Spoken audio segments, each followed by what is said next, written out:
கவனிங்க. ரெண்டாவது அது சிந்தவாள் கொடு துணித்தால் தீயவினை பவன் துணிப்பார். இப்ப அவங்களுக்கு தீவினை வருகின்றது.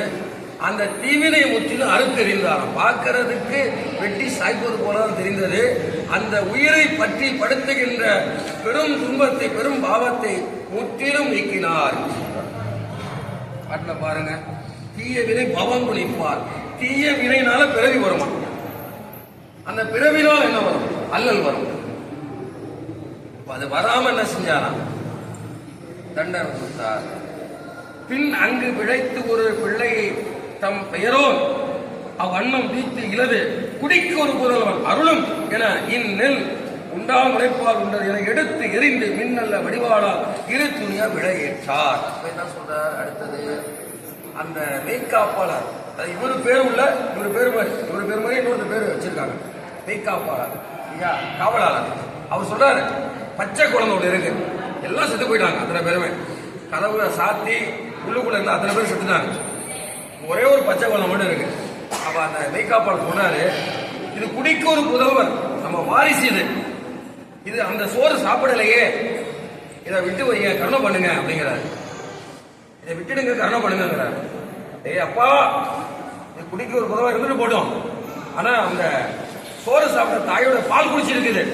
அந்த பால் மூலமாக இந்த குழந்தைக்கு சிவ அபராதம் தொடரும். ஆகவே இந்த குழந்தையை வெட்டணும். அது கீழே சின்னதா ஒரு பண்ட மாதிரி தான் பொருள் மாதிரி தான் கிடக்கும், வெட்ட முடியாது. தூக்கி வீசுறார் குழந்தைய, கத்தி அப்படி பிடிக்கிறார். அந்த குழந்தை எல்லாத்துக்கும் உடனே அடுத்த சனமே ஆகாயத்தில் அம்மையும் அப்பருமாக விடைமேல காட்சி அப்படின்னு சொல்றத பாருங்களேன். என்ன சொல்ற பாருங்க, அந்நிலையே சிவபெருமான் அன்பரது வெளியே நின்று உன்னுடைய கைவாடால் சென்று அடிக்க பாருங்க.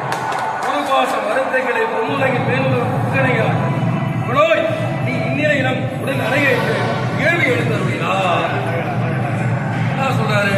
உன்னுடைய கை வாடினாலே இந்த ஒரு பாச கிளை அறுத்து எறிந்தாய். அவர்கள் பொன்னுலகிலும் அதன் மேலுலகத்திலும் சென்று பலவிதமான இன்பங்களை அனுபவித்து இறுதியை நம்மை வந்து அடைவார்கள். நீ இப்பொழுதே என்னுடன் வருக.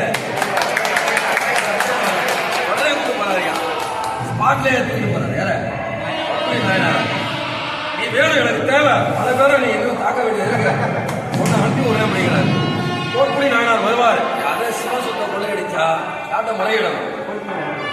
அவங்க முறையிட்டா போதும், காப்பாற்றுவார். படிக்கணும், சரிதம் படிச்சு 11 முறை 12 முறை நமஸ்காரம் பண்ணி பாருங்க. சத்தியமா அது வீட்டுக்கு தரப்படும். சிவன் சொத்தை மீட்கணும் அப்படின்னா யார்கிட்ட கும்பிடணும்? அப்புறம் இவரே கும்பிட நரசிங்க முனையா அவங்க வீட்டு திறப்பு. கணேஷ் பாட்டு வர என்ன சொல்ற, அந்த வாழ் இருக்கலவா அது மங்கள வாழுங்கிறார். சண்டேச நாயனார் கையில இருக்க வாழ் மங்கள வாழ்.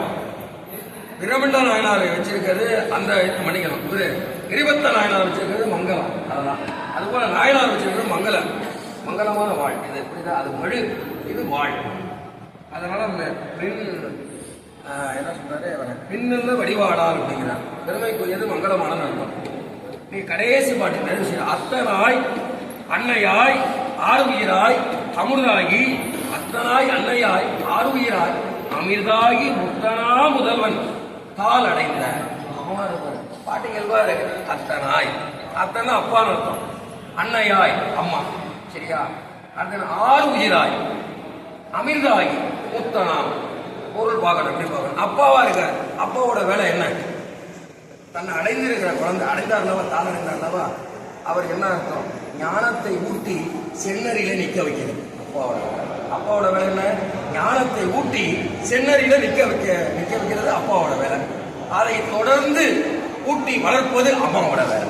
அதை தொடர்ந்து ஊட்டி வளர்ப்பது அம்மாவோட வேலை. சரி, ஆறு உயிரான்னு சொன்னார். ஆறு உயிரான்னு அர்த்தம் உயிருக்கு உயிராக நிறைந்து இருப்பதனால ஆறு உயிராய், ஆறு அப்படின்னு நிறைந்தன ஆறு உயிரா. சரி, அடுத்த சொல்றாரு பாருங்க, அமிர்தாகி. அமிர்தாகி என்ன அர்த்தம்? பிறப்பு இறப்புகள் வாராத பேரின்ப பெருவாழ்வை தருவதனாலே அமிர்தாகி. சரி, முத்தனான்னு சொன்னாரு. என்ன அர்த்தம்? இந்த அன்னை அத்தன் ஆறு இருந்த இந்த இதுக்குள்ள கட்டுப்படாது தனித்துவமாக இருப்பதனால அவரை முத்தன் என்று சொல்றார். அழகா கொண்டு போறாரு பாருங்க பாட்டு. முத்தனாய் முதல்வன் தாள் அடைந்து கிளை முதல் கடிந்த. கிளை முதல் அர்த்தம் வினைகளுக்கு வேர், வினை விட வேறு அதை முற்றிலும் அழுத்தெறிந்தாலும் நம்மளால செய்ய முடியல. ரொம்ப கஷ்டமா இருக்கு. சின்ன அதான் சொல்றேன்.